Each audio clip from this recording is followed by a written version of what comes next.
కుటుంబాన్ని విడదీయడం మంచిది కాదన్నారు నల్గొండ ఎంపీ గుత్తా సుఖేందర్ రెడ్డి. పార్టీ ఫిరాయింపులపై సీఎం కేసీఆర్ పై విరుచుకుపడ్డారు గుత్తా. కేసీఆర్ ఫ్యామిలీ విడిపోతే ఆ బాధేంటో తెలుస్తుందన్నారు. గుత్తా జితేందర్ రెడ్డి టీఆర్ఎస్ చేరికపై సీరియస్ అయ్యారు నల్గొండ ఎంపీ. ఏ పార్టీకైనా నీతిమాలిన చర్యలు పనికిరావని స్పష్టం చేశారు గుత్తా.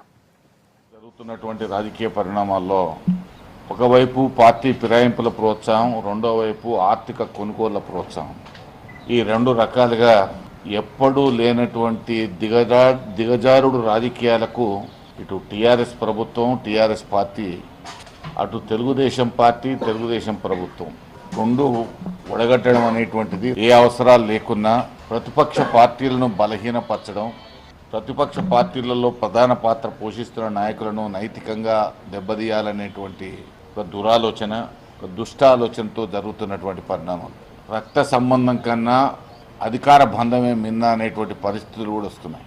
నా సోదరుడు Jitender Reddy Mother Dairy chairman గారు కూడా టీఆర్ఎస్లోకి వెళ్ళడం చాలా బాధాకరమైనటువంటిది.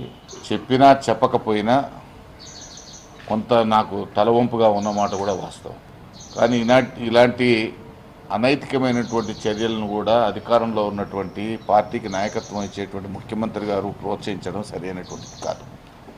కొన్ని ఇబ్బందులు ఉండొచ్చు, కొన్ని ఇబ్బందులు పెట్టొచ్చు అధికార పార్టీ, అయినప్పటికీ స్థైర్యంగా ఎదుర్కోవడం అనేటువంటిదే రాజకీయ నాయకుల యొక్క లక్ష్యం. కేసీఆర్ కుటుంబంలో కూడా ఇలాంటి అంతర్గత కలహాలు వచ్చినప్పుడు, ఇలాంటి పరిస్థితుల్లో వస్తే, ఇప్పుడు అన్నదమ్ముల విడదీసినటువంటి పరిస్థితుల్లో వాళ్ళ కుటుంబంలో తండ్రి కొడుకులను విడదీసే పరిస్థితి వస్తే ఎట్లా ఉంటుంది, అన్న చెల్లెలను విడదీస్తే ఎట్లా ఉంటుంది, మామ అల్లుళ్ళను విడదీస్తే ఎట్లా ఉంటుంది, ఇవన్నీ కూడా ఒకసారి అందరం కూడా అర్థం చేసుకోవాల్సినటువంటి.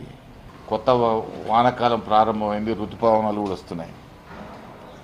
ఈ సందర్భాన్ని పాత నీరు మొత్తం వాళ్ళ దాంట్లో చేరుతుంది, కొత్త నీరు వచ్చి మా దాంట్లో చేరేటువంటి అవకాశాలు కూడా. ఇవన్నీ తాత్కాలిక ప్రయోజనాల కొరకు రాజకీయ వ్యవస్థను భ్రష్టు పట్టించొద్దని చెప్పి అధికార పార్టీకి కానీ